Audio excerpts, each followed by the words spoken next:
लड़के ने हार को आग में डाल दिया, फिर जल्दी से गर्म लटकन को उठाकर अपनी बाह पर एक गहरा निशान बना लिया और फिर हार को पास खड़ी छोटी लड़की को दे दिया। जब मैं तुम्हें लेने वापस आऊंगा, शव फेंकेगी, क्या तुम सच में वापस आओगे? जरूर आऊंगा। अब मेरे हाथ पर यह निशान है। अगर मैं तुम्हें ढूंढने नहीं आऊँ तो तुम इसका इस्तेमाल कर मुझे शव सीखेगी ढूंढ लेना। मुझे तुम पर विश्वास है, मैं तुम्हारा इंतजार करूंगी। पलक झपकते 13 साल बीत गए। उस समय का छोटा लड़का अब कंपनी का अध्यक्ष बन गया, लेकिन गंभीर हृदय रोग से पीड़ित है और उसके ज्यादा दिन नहीं बचे हैं। वह अपने वादे को पूरा न कर पाने के कारण अक्सर अफसोस महसूस करता है। जब वह छोटी लड़की की फोटो देखकर खोया हुआ था, तभी सहायक अचानक अंदर दौड़ा आया और बताया कि उसे अध्यक्ष के लिए उपयुक्त दिल का स्रोत मिल गया है। वर्तमान में हृदय का मालिक अस्पताल में ही है। यह सुनकर कुलपति तुरंत वहां जाने के लिए तैयार हो गए। इस समय लड़की अपनी गंभीर रूप से बीमार मां के साथ ऑपरेशन थिएटर की ओर जा रही है। लाखों की सर्जरी की लागत उसे पहाड़ की तरह दबा रही है। तभी कुलपति, तुम मुझसे शादी करना चाहोगी? शादी?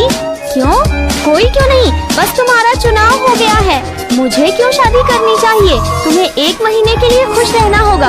बस तुम्हें मेरे साथ 1 महीने की शादी का अनुबंध करना होगा।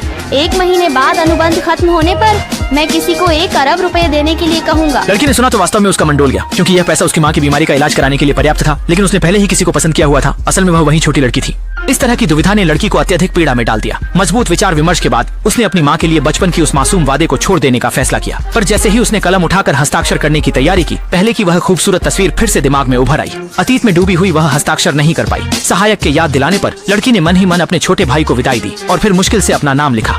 बहुत जल्द लड़की को कुलपति की अग्रिम भुगतान प्राप्त हुआ, जिससे वह तुरंत ही महसूस करने लगी कि कुलपति एक अच्छा इंसान है। अपनी कृतज्ञता प्रकट करने के लिए वह तुरंत उसके लिए खुद से नूडल्स बनाने के लिए रसोई में जाने की तैयारी करने लगी। हालांकि जैसे ही वह सीढ़ियों के पास पहुंची, बेटी लाए हुई लड़की को बताया कि अब से वह उसकी मालिक बनेगी। क्या आपको पता चल गया? बेटी की शादी को कुछ साल हो गए हैं। नया आने वाला क्या नया है? अपने पति के लिए दिल बदलने के लिए लाया जा रहा है। लड़की ने यह सुनते ही तुरंत भागकर उनसे पूछने की कोशिश की कि क्या यह सच है, लेकिन नौकरानी ये देखकर घबरा गई और वहां से चली गई। सच्चाई जानने के बाद